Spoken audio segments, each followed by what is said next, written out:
दरम्यान या निमित्तानं मिलिंद देवरा आणि महाराष्ट्र काँग्रेस यांच्यामध्ये ट्विटर वॉर झालं।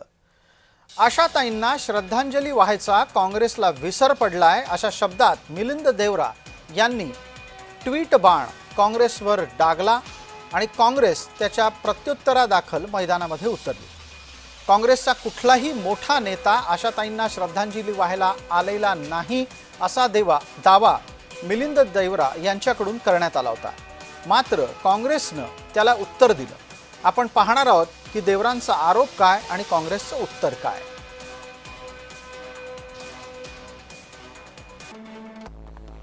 आशाताईंना श्रद्धांजली देण्यासाठी प्रत्येक राजकीय पक्षानं हजेरी लावली, मात्र एक अपवाद त्यामध्ये ठळकपणे दिसला। देशाच्या सांस्कृतिक स्पंदनापासून काँग्रेसचा तुटेलपणा दिसून आला। काँग्रेसनं याला उत्तर दिलंय। त्यांनी मिलिंद देवरांवर हल्लाबोल केलाय। लाचारी, मूर्खपणा, अज्ञान यालाही काही सीमा असते असं काँग्रेस म्हणतंय।